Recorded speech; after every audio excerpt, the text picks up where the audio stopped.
الحمدللہ رب العالمین والصلاة والسلام علی اشرف الانبیاء والمرسلین وعلى آلہ الطیبین واصحابہ الطاہرین اما بعد فاعوذ باللہ من الشیطان الرجیم بسم اللہ الرحمن الرحیم قد افلح المؤمنون الذين هم في صلاتهم خاشعون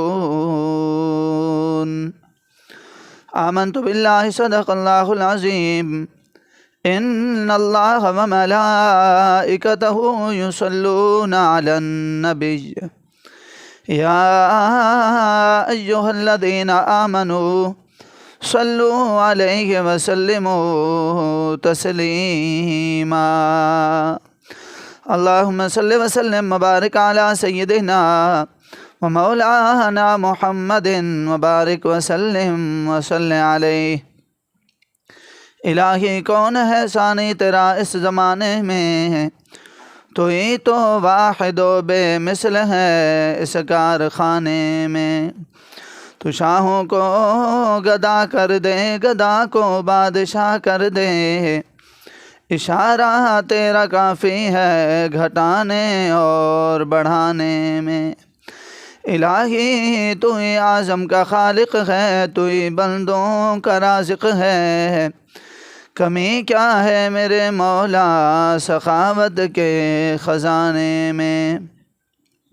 والحبیب الذی ترجا شفاعته لكل حول من الاحوال مقتحم مولاي صل وسلم دائما ابدا على حبیبک خیر الخلق كلهم۔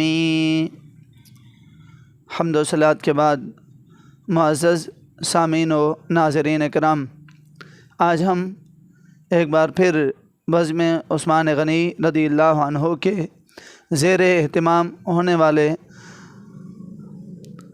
درس قرآن کے سلسلہ نمبر 343 میں شامل ہیں۔ دعا کریں اللہ رب العالمین ہم سب کی حاضری قبول و مستجاب فرمائے۔ آج کا ہمارا موضوع ہے مومن کی خوبیاں، ایمان والے کی خوبیاں۔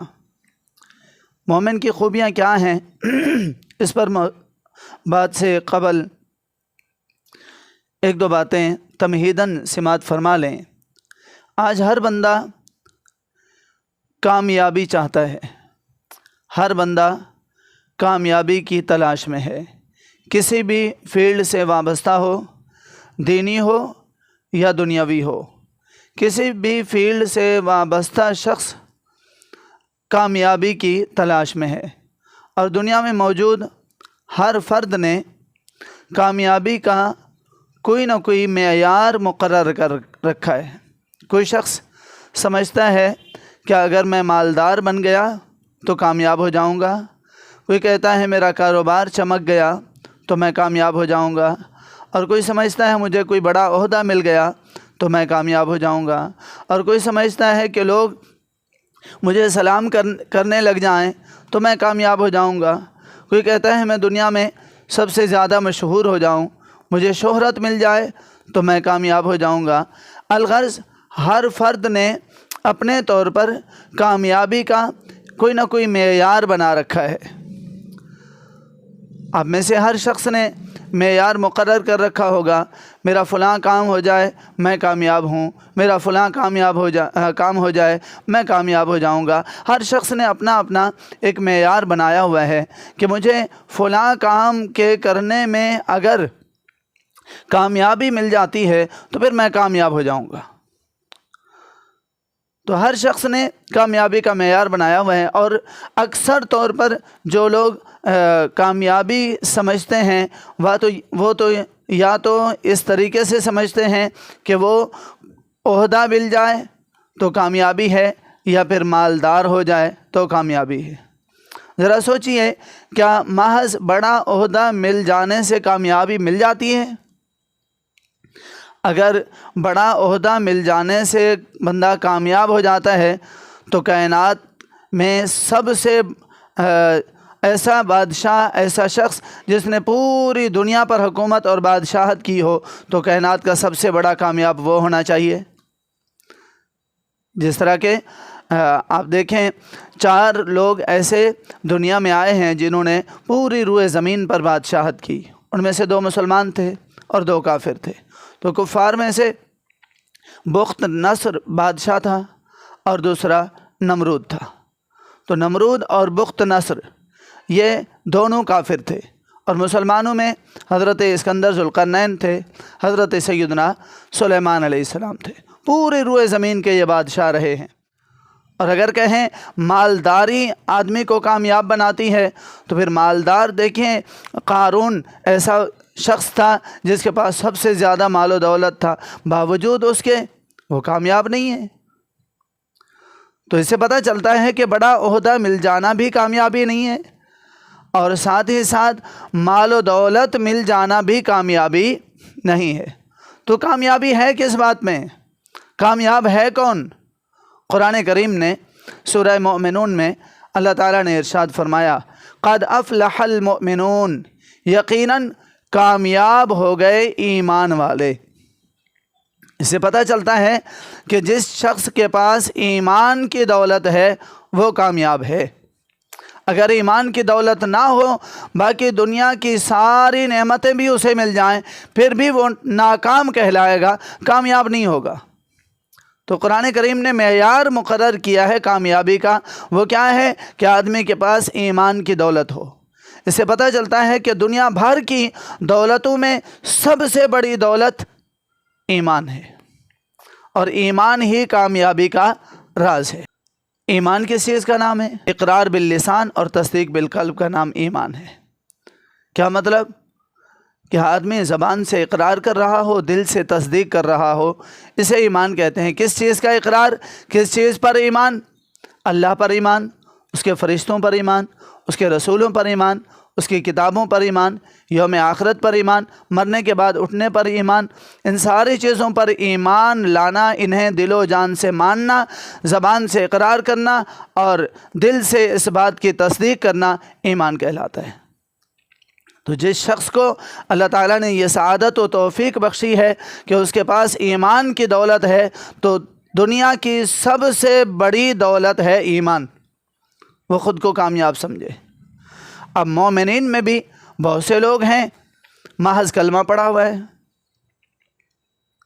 محض کلمہ پڑھ لینا کیا کامیابی کے لیے کافی ہے؟ اللہ تعالیٰ نے اسے بیان فرمایا محض کلمہ پڑھ لینا کامیابی کے لیے کافی نہیں ہے۔ اگرچہ کلمہ پڑھ لینے کا بھی بہت بڑا انعام ملے گا۔ رسول کریم صلی اللہ علیہ وسلم کا فرمان ہے، من قال لا الہ الا اللہ دخل الجنہ، جس نے کہہ دیا لا الہ الا اللہ اور اسی حالت میں دنیا سے گیا، وہ جنت میں ضرور جائے گا۔ یہ الگ بات ہے کہ اللہ تعالیٰ چاہے گا تو بغیر حساب کتاب کے جنت کا داخلہ عطا فرمائے، اور اگر چاہے مالک کی مشیت و ارادہ ہو، مالک کی مرضی ہو، تو پھر مالک ہمیں ہمارے گناہوں کی پہلے سزا دے، اس کے بعد ہم سزا بھگتنے کے بعد پھر جنت میں جائیں۔ بہرحال کلمہ گو جو حالت ایمان میں دنیا سے گیا وہ جنت میں جائے گا ضرور۔ تو کلمہ پڑھ لینا بھی بہت بڑی سعادت ہے، لیکن کیا محض کلمہ پڑھ لینا ہماری زندگی کا مقصد ہے؟ مومن کی صرف یہی ذمہ داری ہے؟ تو قرآن حکیم نے بیان فرمایا مومن کون سا کامیاب ہے؟ فرمایا قد افلح المؤمنون الذین هم فی صلاتهم خاشعون، یقیناً ایمان والے کامیاب ہیں۔ کون سے ایمان والے؟ الذین هم فی صلاتهم خاشعون، وہ ایمان والے جو اپنی نمازوں میں خشوع و خضوع کا اہتمام کرتے ہیں، خشوع و خضوع کے ساتھ نماز ادا کرتے ہیں۔ اب خشوع و خضوع ایک تو ظاہری ہے اور ایک ہے باطنی۔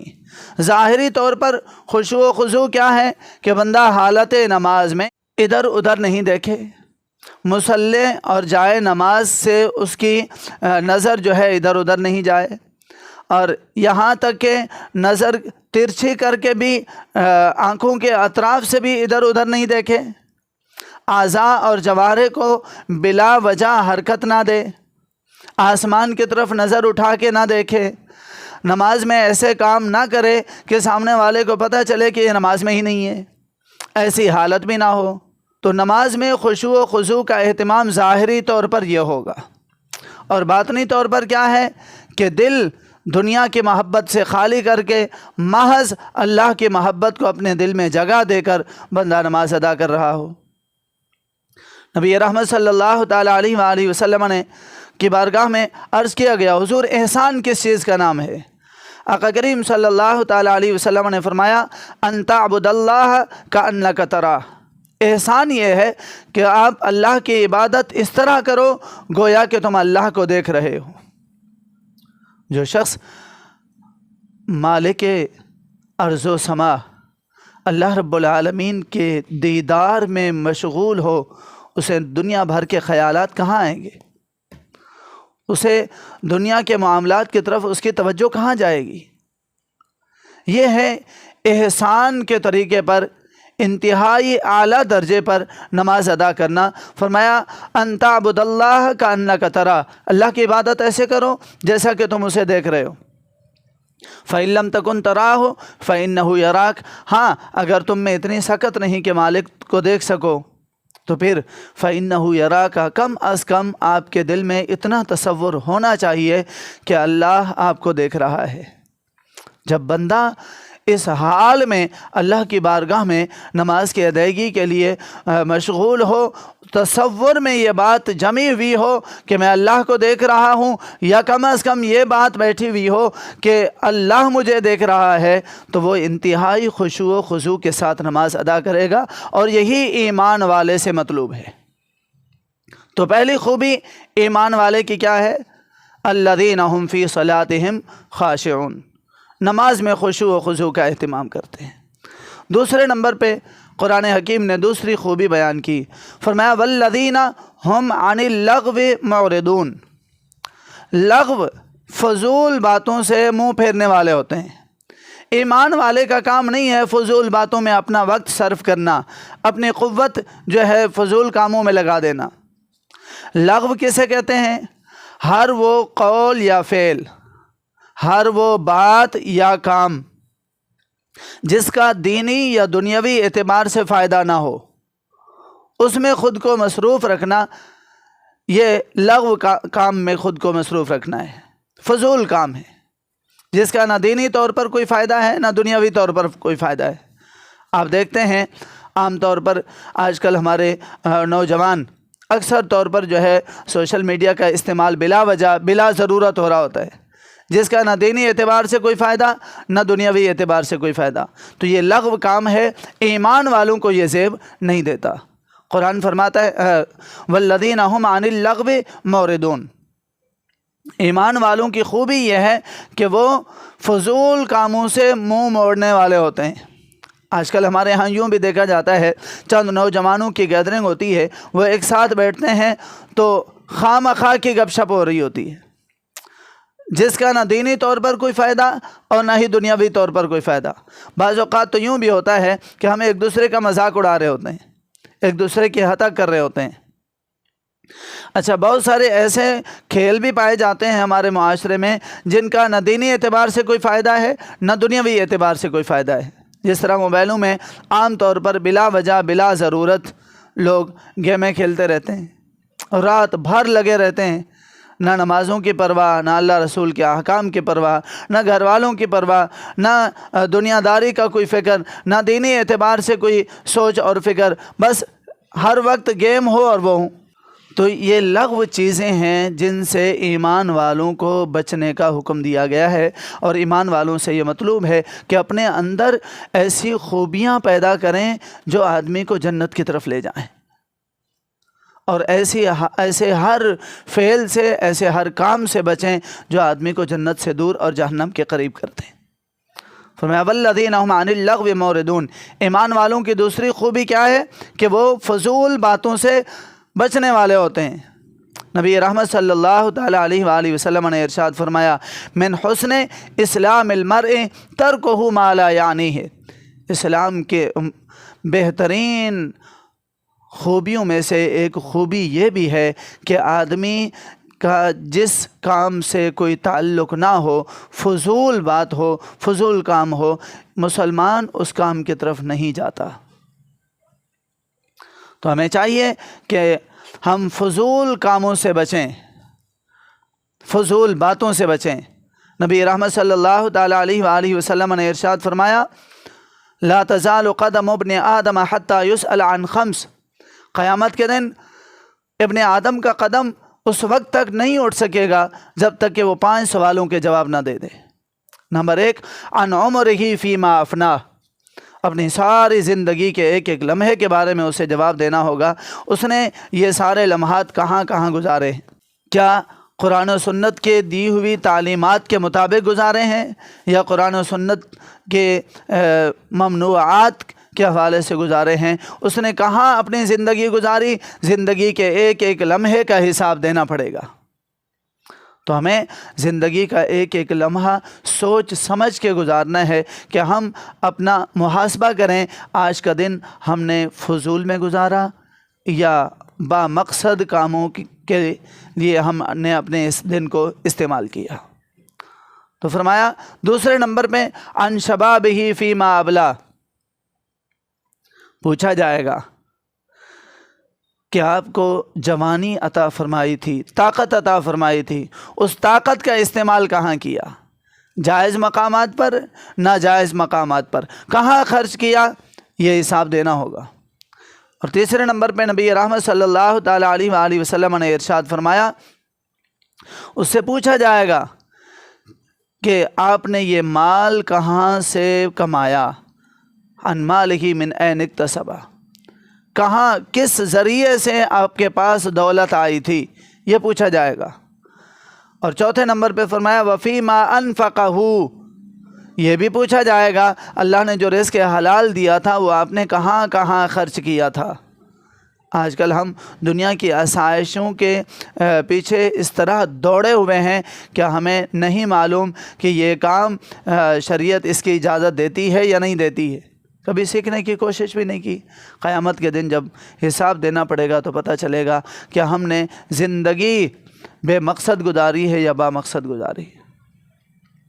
تو 5ویں نمبر پہ نبی رحمت صلی اللہ تعالیٰ علیہ وسلم نے فرمایا یہ بھی پوچھا جائے گا ماذا عمل فیما علم، جو کچھ اللہ نے علم عطا کیا تھا، اللہ کے دیے ہوئے علم پر عمل کس حد تک کیا۔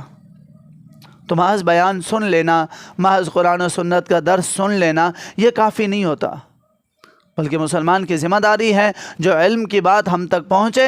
نبی رحمت صلی اللہ تعالیٰ علیہ وآلہ وسلم نے فرمایا عمل بھی بلغوا عنی ولو آیا، فرمایا آگے بھی پہنچانا ہے، اگرچہ ایک ہی آیت پہنچے اسے آپ نے آگے پہنچانا ہے، یہ مسلمان کی ذمہ داری ہے۔ قرآن کریم نے اس امت کی امتیازی خصوصیات جو بیان فرمائیں ان میں سے ایک یہ بھی ہے کنتم خیر امہ، تم بہترین امت ہو، اخرجت للناس، لوگوں میں سے آپ کو چن لیا گیا، کس کام کے لیے؟ تأمرون بالمعروف وتنہون عن المنکر، آپ نے نیکی کا حکم دینا ہے اور برائی سے منع کرنا ہے۔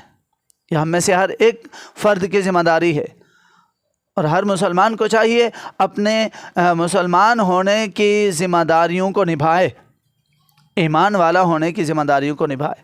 بہرحال میں عرض کر رہا تھا قرآن کریم نے فرمایا دوسری خوبی ایمان والے کی کیا ہے؟ والذین هم عن اللغو معرضون، فضول کاموں سے ایمان والا بچتا رہتا ہے، دور رہتا ہے۔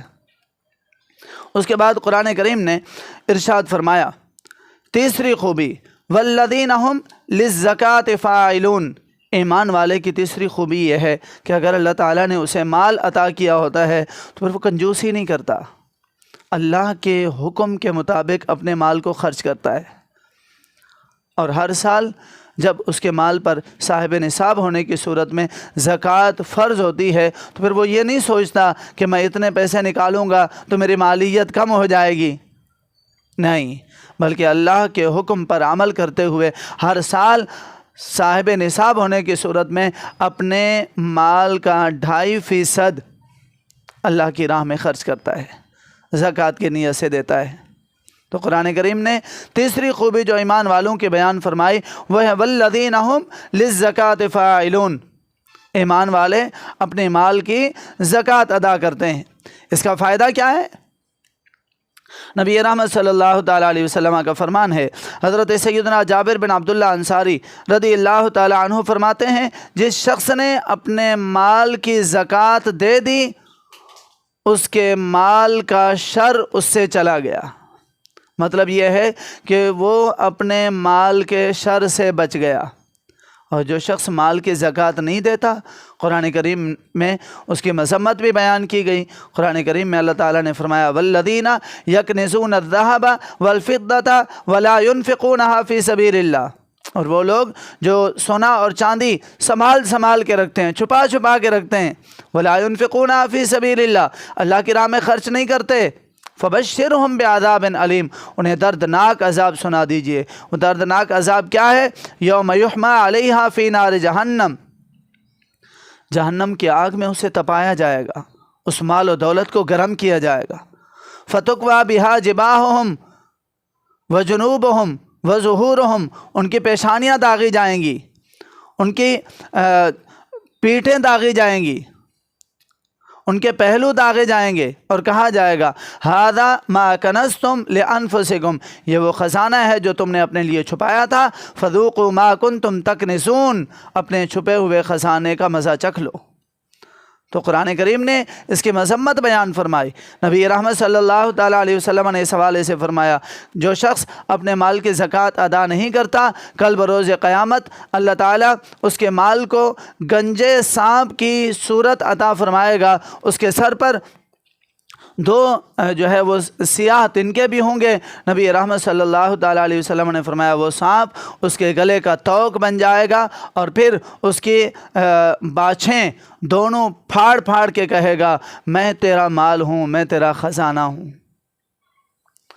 تو اس سے پتہ چلتا ہے کہ اگر ہم میں سے جو صاحب نصاب ہیں، مالدار ہیں، انہیں اپنے مال کی زکوٰۃ ادا کر لینا ضروری اور لازمی ہے۔ زکوٰۃ کی ادائیگی مال میں برکت کا سبب بھی بنتی ہے، زکوٰۃ کی ادائیگی مال کے شر سے بھی بندے کو بچاتی ہے، اور زکوٰۃ کی ادائیگی کل بروز قیامت جہنم کے عذاب سے بھی ہمیں بچائے گی، اور مال کی ادائیگی، زکوٰۃ کی ادائیگی بندے کو اللہ کے غضب سے بھی بچاتی ہے۔ کئی فوائد ہیں اس حوالے سے، تو اس حوالے سے بات ذہن میں رکھیے کہ ایمان والے کی تیسری خوبی یہ ہے کہ اگر اللہ نے مالدار بنایا ہے تو ایمان والا اپنے مال کی زکوٰۃ ضرور دیتا ہے۔ تو جو صاحب نصاب ہیں انہیں اپنے مال کی زکوٰۃ دینی چاہیے۔ چوتھے نمبر پہ اللہ رب العالمین نے جو خوبی بیان فرمائی ایمان والوں کی وہ ہے والذین ہم لفروجہم حافظون، ایمان والے اپنی شرمگاہوں کی حفاظت کرنے والے ہوتے ہیں، اپنی شرمگاہوں کی حفاظت کرنے والے ہوتے ہیں۔ اب شرمگاہوں کی حفاظت کے 2 معنی ہو سکتے ہیں، ایک تو یہ ہے کہ غیر شرعی حرکات نہیں کرتے، مطلب یہ کہ جائز مقام پر اپنی جنسی ضرورت کو پورا کرتے ہیں، اور دوسرا یہ ہے کہ جسم کے جن قابل شرم حصوں کو شریعت نے چھپانے کا حکم دیا ہے انہیں بلا وجہ ظاہر نہیں کرتے، انہیں چھپاتے ہیں۔ تو فرمایا والذین ہم لفروجہم حافظون، ایمان والوں کی چوتھی خوبی یہ ہے کہ وہ اپنی شرمگاہوں کی حفاظت کرنے والے ہوتے ہیں۔ لیکن اس سے بعد والی آیت بتاتی ہے اس سے مراد جنسی ضرورت کی تکمیل ہے، جنسی حاجت کی تکمیل ہے۔ فرمایا ہاں، انسان دین اسلام ایسا دین ہے جو انسانی فطرت کے عین مطابق ہے۔ تو شریعت مطہرہ نے ہمیں سہولتیں بھی عطا فرمائی ہیں، ایسا نہیں ہے کہ انسان کی جو طبعی ضرورت ہے اسے وہ کبھی پورا نہیں کر سکتا، اجازت دی ہے۔ فرمایا الا علی ازواجہم، اپنی طبعی ضرورت اپنی بیوی سے پوری کی جا سکتی ہے، او ما ملکت ایمانہم، یا شرعی طور پر جو کنیزیں اور باندیاں آج کل تو خیر نہیں ہوتی، جو پہلے پائی جاتی تھیں، ان کا تذکرہ کیا، فرمایا ان سے بھی ضرورت پوری کی جا سکتی ہے۔ اس کے بعد فرمایا فمن ابتغى وراء ذلك، جو ان دو راستوں کے علاوہ کوئی اور راستہ اختیار کرتا ہے، فاولئک هم العادون، وہ حد سے آگے بڑھنے والا ہے، وہ حد سے تجاوز کرنے والا ہے۔ شریعت ان راستوں کی اجازت نہیں دیتی، جس طرح آج کل ماضی قریب میں یہ دیکھا گیا تھا، مرد کی مرد سے شادی، عورت کی عورت سے شادی، یہ فطرت انسانی کے خلاف ہے، کیونکہ قرآن کریم نے اس کی حکمت جو بیان کی، قرآن فرماتا ہے وَمِنْ آيَاتِهِ أَنْ خَلَقَكُم مِّنْ أَنفُسِكُمْ أَزْوَاجًا، اللہ کی نشانیوں میں سے ایک یہ بھی ہے کہ اللہ نے تمہارے لیے تمہارا جوڑا بنایا ہے، تمہاری بیویاں بنائی ہیں، لِتَسْكُنُوا إِلَيْهَا، تاکہ تم اس سے سکون حاصل کر سکو، وَجَعَلَ بَيْنَكُم مَّوَدَّةً وَرَحْمَةً، اور اللہ نے تمہارے درمیان محبت اور رحمت کا رشتہ پیدا فرمایا ہے۔ تو اللہ تعالیٰ نے جو انسانی فطرت ہے اس کے عین مطابق مرد کا عورت سے، عورت کا مرد سے جوڑا بنایا ہے، مرد کا مرد سے یا عورت کا عورت سے جوڑا نہیں بنایا ہے۔ تو فطری جو تقاضا ہے اس کی تکمیل شریعت کے دیے ہوئے طریقے کے مطابق اگر کی جائے تو قرآن کریم نے اسے بھی ایمان والوں کی خوبیوں میں بیان فرمایا ہے، اور جو اس فطری تقاضے سے ہٹ جاتا ہے وہ ایمان کے تقاضوں کو پورا نہیں کر رہا۔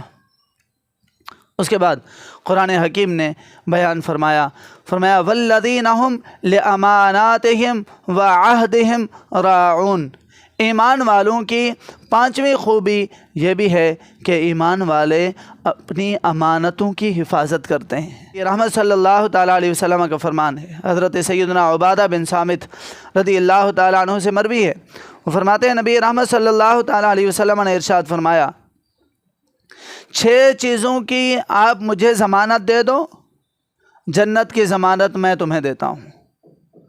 وہ 6 چیزیں کون سی ہیں؟ نبی رحمت صلی اللہ تعالیٰ علیہ وسلم نے فرمایا پہلے اس بات کی ضمانت دو کہ جب بھی بولو گے سچ ہی بولو گے۔ سچ میں بڑی برکت ہے، سچ بولنا یہ ایسی عظیم صفت ہے کہ اس کی برکت سے اللہ تعالیٰ آدمی سے رذیل صفات کو دور فرما دیتا ہے، بری صفات کو دور فرما دیتا ہے۔ نبی رحمت صلی اللہ تعالیٰ علیہ وسلم کی بارگاہ عالیہ میں ایک شخص حاضر ہوا، عرض کی حضور میں آپ کے دین میں داخل ہونا چاہتا ہوں، مگر میرے اندر 4 خامیاں پائی جاتی ہیں، ایک تو بدکاری کرتا ہوں، دوسرا چوری کرتا ہوں، تیسرا شراب پیتا ہوں، اور چوتھی میرے اندر خامی یہ ہے کہ میں جھوٹ بولتا ہوں۔ حضور آپ اگر مجھ سے چھڑوانا چاہیں تو ان میں سے ایک خامی چھوڑنے کو میں تیار ہوں۔ نبی کریم صلی اللہ تعالیٰ علیہ وسلم نے فرمایا مجھ سے وعدہ کرو جھوٹ نہیں بولو گے۔ اس نے کہا ٹھیک ہے، چلا گیا۔ رات کا وقت ہوا، عادت کے مطابق چاہا کہ میں چوری کروں، لیکن دل میں خیال آیا نبی کریم صلی اللہ علیہ وسلم سے وعدہ کیا تھا کہ جھوٹ نہیں بولوں گا۔ اب میں نے چوری کی، صبح کسی کو مجھ پر شک ہوا، میرا نام حضور کی بارگاہ میں پیش کر دیا۔ نبی رحمت صلی اللہ علیہ وسلم نے پوچھ لیا کہ آپ نے چوری کی ہے؟ بتاؤں گا تو ہاتھ کٹے گا، اقرار جرم ہے، سزا مل جائے گی اور سب کے سامنے بدنامی بھی ہوگی، اور اگر سچ نہیں بولتا ہوں تو نبی کریم صلی اللہ علیہ وسلم سے کیا گیا وعدہ پورا نہیں ہوگا۔ تو اس خیال سے کہ کہیں یہ وعدے خلافی نہ ہو جائے چوری بھی نہیں کی۔ دل کیا کہ شراب پی لوں، لیکن دل میں خیال آیا کہ کل نبی صلی اللہ علیہ وسلم نے مجھ سے پوچھ لیا کہ آپ نے شراب پی ہے، تو میں نے اگر اقرار کر لیا تو سزا پاؤں گا، اگر انکار کر دیا تو پھر نبی کریم صلی اللہ علیہ وسلم سے کیا گیا وعدہ پورا نہیں ہوگا۔ پھر دل کیا کہ بدکاری میں مشغول ہو جاؤں، پھر دل میں وہی خیال کہ نبی کریم صلی اللہ علیہ وسلم سے وعدہ کیا تھا، حضور نے صبح پوچھ لیا۔ تو شریعت کہتی ہے شادی شدہ ہونے کی صورت میں اگر کوئی زنا کا مرتکب ہو جاتا ہے اسے سنسار کر دو، پتھر مار مار کے ختم کر دو، رجم کرنا ہوتا ہے اس کو، اور اگر غیر شادی شدہ ہے تو 100 کوڑے اس کی سزا ہے۔ اب نبی کریم صلی اللہ علیہ وسلم کی خدمت میں حاضر ہوں اور حضور مجھ سے پوچھ لیں کہ آپ نے بدکاری تو نہیں کی، یہ گناہ تو نہیں کیا، اگر میں نے اقرار کر لیا تو سزا پاؤں گا، اگر انکار کر دیا تو حضور سے کیا گیا وعدہ نہیں نبھا پاؤں گا۔ اس خیال سے تینوں گناہوں سے باز رہا۔ جب صبح ہوئی نبی کریم صلی اللہ تعالیٰ علیہ وسلم کی بارگاہ عالیہ میں حاضر ہوا، عرض کی حضور اللہ تعالیٰ نے اس سچ بولنے کی برکت سے سارے گناہوں سے مجھے دور کر دیا ہے۔ تو میرے بھائیوں، بزرگوں، بہنوں اور سامعین و ناظرین، ہمیں اس سے حاصل کیا ہوتا ہے کہ سچ یہ ایک ایسی عظیم صفت ہے ایمان والے کی جو اسے سارے گناہوں سے بچاتی ہے۔ تو ہمیں سچ بولنے کی عادت اپنانی چاہیے۔ میں عرض کر رہا تھا، حضرت سیدنا عبادہ بن صامت رضی اللہ تعالیٰ عنہ سے روایت ہے، نبی کریم صلی اللہ علیہ وسلم نے فرمایا کہ 6 چیزوں کی ضمانت آپ مجھے دے دیں، جنت کی ضمانت میں آپ کو دیتا ہوں۔ ان میں سے پہلی چیز کیا تھی؟ نبی کریم صلی اللہ علیہ وسلم نے فرمایا جب بھی بولو گے سچ بولو گے۔ دوسری بات فرمایا جب بھی کسی سے کوئی جائز کام کا وعدہ کرو تو اس وعدے کو پورا کرو گے، وعدے کی تکمیل کرو گے۔ آپ دیکھتے ہیں ماضی میں ہمارے بزرگ اپنی زبان پر اس قدر ڈٹ جایا کرتے تھے، اپنے وعدے پر اس قدر ڈٹ جایا کرتے تھے کہ ان کے اپنے لوگ بھی بعض اوقات ناراض ہو جاتے، لیکن وہ کہتے ہیں میں نے وعدہ کیا ہے، میں نے زبان کی ہے، بس مسلمان کی ایک زبان ہوتی ہے، وہ کہتے تھے۔ لیکن آج کل تو حالات بھی ایسے آ چکے ہیں، اللہ تعالیٰ معاف فرمائے، صبح بات کچھ ہوتی ہے، شام کو بات اس کے برعکس کچھ اور ہوتی ہے۔ تو نبی کریم صلی اللہ علیہ وسلم نے فرمایا وعدہ کرو تو اپنے وعدے کو پورا کرو۔ تیسرے نمبر پہ فرمایا اگر تمہارے پاس امانت رکھی جائے تو امانت کو ادا کرو، امانت میں خیانت نہ کرو۔ یہ ایمان والوں کی خوبیاں ہیں۔ نبی کریم صلی اللہ علیہ وآلہ وسلم نے چوتھے نمبر پہ فرمایا اپنی شرمگاہوں کی حفاظت کرو، گناہوں میں نہ پڑو۔ اس حوالے سے مجھے ایک فرمان یاد آیا، نبی کریم صلی اللہ علیہ وسلم فرماتے ہیں تم 2 چیزوں کی ضمانت مجھے دے دو، میں تمہیں جنت کی ضمانت دیتا ہوں۔ وہ 2 چیزیں کیا ہیں؟ فرمایا ایک وہ جو تمہاری دونوں ٹانگوں کے درمیان ہے، تمہاری شرمگاہ، اور دوسرے نمبر پہ تمہارے 2 جبڑوں کے جو درمیان ہے، تمہاری زبان۔ ان 2 چیزوں کی حفاظت کی ذمہ داری آپ دے دو، ضمانت آپ دے دو، جنت کی ضمانت میں آپ کو دیتا ہوں۔ تو میں عرض کر رہا تھا حضرت عبادہ بن صامت والی حدیث پاک، نبی کریم صلی اللہ تعالیٰ علیہ وسلم نے فرمایا سب سے پہلے جب بھی بولو گے سچ بولو گے، دوسرے نمبر پہ فرمایا وعدہ کرو گے تو اسے پورا کرو گے، تیسرے نمبر پہ امانت رکھی جائے گی تو اسے ادا کرو گے، اور چوتھے نمبر پہ فرمایا اپنی شرمگاہ کی حفاظت کرو گے، اور 5ویں نمبر پہ فرمایا اپنی نگاہ پست رکھو گے، اپنی نگاہیں نیچی رکھو گے۔ قرآن کریم میں بھی اس کا حکم موجود ہے، قل للمؤمنین یغضوا من ابصارہم ویحفظوا فروجہم، پیارے حبیب ایمان والوں سے فرما دیجئے اپنی نگاہیں نیچی رکھیں، اپنی شرمگاہ کی حفاظت کریں۔ اور یہی حکم اس سے آگے والی آیت میں خواتین کے لیے بھی ہے، وقل للمؤمنات یغضضن من ابصارہن، پیارے حبیب ایمان والی عورتوں سے بھی فرما دیجئے اپنی نگاہیں نیچے رکھیں، وَيَحْفَظْنَ فُرُوجَهُنَّ، اور اپنی شرمگاہوں کی حفاظت کریں، وَلَا يُبْدِينَ زِينَتَهُنَّ، اور اپنی زینت کو ظاہر نہ کریں، إِلَّا مَا ظَهَرَ مِنْهَا، مگر وہ جو اس میں سے ظاہر ہو جائے۔ یہ پوری آیت کریمہ ہے۔ بہرحال نگاہ پست رکھنے کا حکم دیا گیا ہے، نگاہیں نیچے رکھنے کا حکم دیا گیا ہے۔ اور 6 نمبر پہ نبی کریم صلی اللہ تعالیٰ علیہ وسلم نے فرمایا مومن سے اپنے ہاتھ کو روکو، یعنی کسی مسلمان کو آپ کے ہاتھ سے تکلیف نہیں ہونی چاہیے۔ نبی کریم صلی اللہ علیہ وسلم فرماتے ہیں المسلم من سلم المسلمون من لسانہ و یدہ، مسلمان وہ ہے جس کے ہاتھ اور زبان سے دوسرا مسلمان محفوظ رہے۔ ہمارے ارد گرد اکثر مسلمان رہتے ہیں، مگر ہمارا حال یہ ہے کہ پڑوسی پڑوسی سے تنگ ہے، بھائی بھائی سے تنگ ہے، دوست دوست سے تنگ ہے، رشتہ دار سے تنگ ہے، شاگرد استاد سے اور استاد شاگرد سے تنگ ہے۔ حالات یہ آ چکے ہیں کہ نوکر باس سے تنگ ہے اور مالک جو ہے وہ نوکر سے تنگ ہے۔ حالات یہ آ چکے ہیں، حالانکہ ہمارے ارد گرد رہنے والے اکثر لوگ مسلمان ہیں۔ نبی کریم صلی اللہ تعالیٰ علیہ وسلم نے تو فرمایا تھا کہ مسلمان حقیقی طور پر، مسلم کہتے ہیں فرما بردار کو، حقیقی طور پر فرما بردار وہ ہے جس کے ہاتھ اور زبان سے دوسرا مسلمان محفوظ رہے۔ آگے فرمایا والذین هم لاماناتهم وعہدهم راعون، اپنے امانتوں کو بھی ادا کرتے ہیں، اپنے وعدوں کو بھی پورا کرتے ہیں۔ اب امانت ایک وہ ہے جو اللہ کی طرف سے ہمیں ملی، علم کی صورت میں، شعور کی صورت میں، سمجھ کی صورت میں، ہم نے اسے آگے پہنچانا ہے۔ اور دوسرا وہ ہے جو کسی دوسرے نے ہمارے پاس کوئی چیز رکھوائی، وہ امانت ہے، ہم نے اسے جو ہے ادا کرنا ہے۔ دونوں اعتبار سے ہم نے اپنی امانتوں کی رعایت کرنی ہے۔ اور فرمایا وعہدہم راعون، اپنے وعدوں کی بھی رعایت کرتے ہیں۔ کسی سے کسی جائز کام کا وعدہ کر چکے ہیں تو پھر اس وعدے کو پورا کرنا ہے۔ ہم نے اللہ سے بھی وعدہ کیا تھا عالم ارواح کے اندر، جس کا تذکرہ قرآن کریم میں ہے وَإِذْ أَخَذَ رَبُّكَ مِن بَنِي آدَمَ مِن ظُهُورِهِمْ ذُرِّيَّتَهُمْ وَأَشْهَدَهُمْ عَلَىٰ أَنفُسِهِمْ أَلَسْتُ بِرَبِّكُمْ قَالُوا بَلَىٰ۔ اللہ تعالیٰ نے فرمایا تھا کیا میں تمہارا رب نہیں ہوں؟ قالوا بَلَىٰ، سب نے کہا کیوں نہیں مولا، تو ہمارا رب ہے۔ تو اس وقت اللہ کی ربوبیت کا، اللہ کی الوہیت کا ہم وہاں اقرار کر چکے تھے۔ اب اسی اقرار پر کاربند رہنا ہماری ذمہ داری ہے۔ کیوں؟ اس لیے کہ اللہ سے ہم نے وہاں پر رہ کر وعدہ کیا تھا، تو اللہ سے کیے گئے وعدے کو بھی نبھانا ہے۔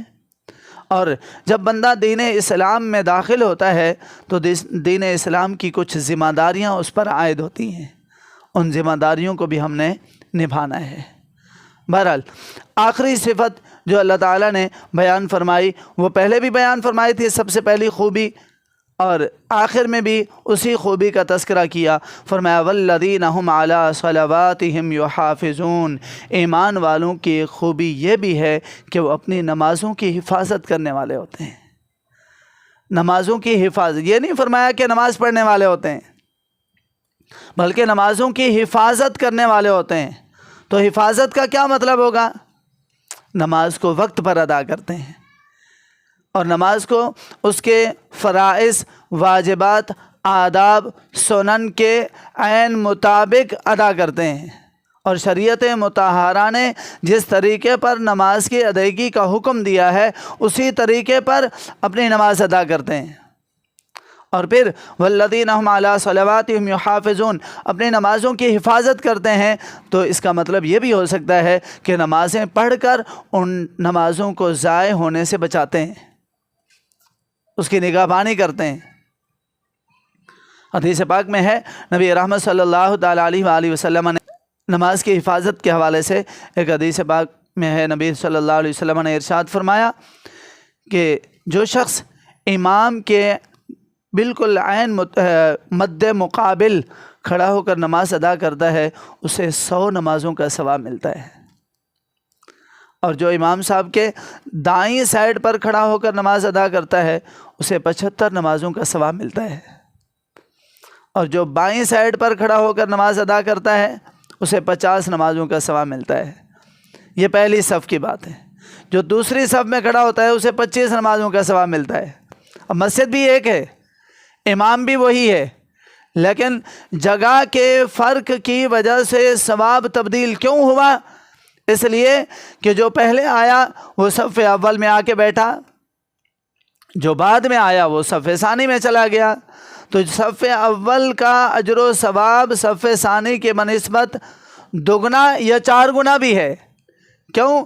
اس لیے کہ حفاظت صلاۃ میں اس نے جو ہے وہ پہل کی ہے، وہ آگے رہا ہے، لہٰذا ہمیں اپنی نمازوں کی حفاظت بھی کرنی چاہیے۔ علاوہ ازیں سورہ انفال میں اللہ تعالیٰ نے ایمان والوں کی مزید خوبیاں بھی بیان فرمائی۔ فرمایا انما المؤمنون الذین اذا ذکر اللہ وجلت قلوبہم، حقیقی طور پر کامل ایمان والے وہ لوگ ہیں کہ جب ان کے سامنے اللہ کا ذکر کیا جاتا ہے تو ان کے دل ڈر جاتے ہیں۔ عام طور پر آپ کو دیکھنے کو یہ ملتا ہے، اگر کوئی شخص خلاف شریعت کام کر رہا ہو تو ہم اسے کہتے ہیں خدا کا خوف کرو۔ اللہ کا نام اس لیے لیتے ہیں کہ ایمان، حقیقی طور پر جو صاحب ایمان ہوتا ہے نا، جب بھی اللہ کا نام آتا ہے اس کا دل ڈر جاتا ہے کہ یار میں نے اپنے مالک کو کیا منہ دکھانا ہے، مالک کو کیا جواب دوں گا، تیری اور تیرے حبیب کی نافرمانی کرتا رہا، اس کا دل ڈر جاتا ہے۔ دوسری خوبی بیان کی سورہ انفال میں، فرمایا وَإِذَا تُلِيَتْ عَلَيْهِمْ آيَاتُهُ زَادَتْهُمْ ایمانا، جب ان پر قرآن کی آیات کی تلاوت کی جاتی ہے تو ان کا ایمان بڑھ جاتا ہے۔ اور چوتھی خوبی بیان کی، آج کل تو ہمارے ہاں اللہ تعالیٰ معاف فرمائے، ہمارے لوگوں کو ہر ایک کو نہ جانے کیا کیا شوق لگا ہوا ہے، لوگ صبح اٹھ کر سٹیٹس تو دیکھتے ہیں لیکن قرآن کی زیارت کرنے کی توفیق نہیں ملتی۔ ہمیں قرآن کی زیارت کرنی چاہیے۔ حدیث پاک میں آتا ہے کہ قرآن کا پڑھنا بھی عبادت ہے، قرآن کی زیارت کرنا بھی عبادت ہے۔ جس مسلمان کی یہ شان تھی، اگر ماضی میں دیکھیں آج سے 20 سال 30 سال پہلے کے لوگوں کے حالات معلوم کریں تو ہر روز فجر کی نماز میں رش لگا ہوا ہوتا تھا، اور آج جس نماز میں سب سے کم نمازی ہوتے ہیں نا وہ فجر کی نماز ہے۔ حالات یہ ہیں۔ اور پھر فجر کی نماز کے بعد دیکھا جاتا تھا کہ مسجد میں نمازیوں کا ایک ہجوم ہے جو قرآن کریم کی تلاوت کر رہے ہیں۔ گھروں میں دیکھا جاتا تھا کہ گھر میں خواتین ہوں یا مرد ہوں قرآن کھول کے بیٹھے ہوئے ہیں اور تلاوت کر رہے ہیں۔ آج کل وہ ذوق جاتا رہا، وہ شوق جاتا رہا۔ اللہ تعالیٰ امت مسلمہ میں دوبارہ اس شوق کو پیدا فرما دے۔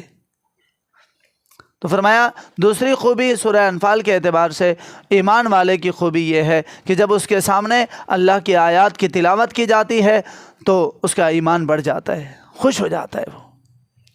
تیسری خوبی فرمایا وَعَلَىٰ رَبِّهِمْ يَتَوَكَّلُونَ، ایمان والا اپنے رب پر بھروسہ کرنے والا ہوتا ہے۔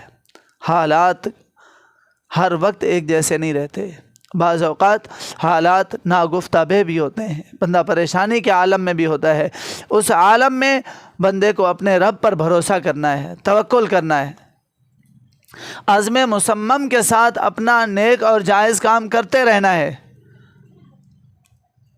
کیوں؟ اس لیے کہ قرآن کہتا ہے فَإِذَا عَزَمْتَ فَتَوَكَّلْ عَلَى اللَّهِ، جب آپ نے پختہ ارادہ کر لیا کسی نیک اور جائز کام کا، فَتَوَكَّلْ عَلَى اللَّهِ، تو اللہ پر بھروسہ کیجئے۔ ان اللہ يحب المتوکلین، اللہ تعالیٰ بھروسہ کرنے والوں کو، توکل کرنے والوں کو پسند فرماتا ہے۔ تو تیسری خوبی کیا ہوئی؟ اللہ پر بھروسہ۔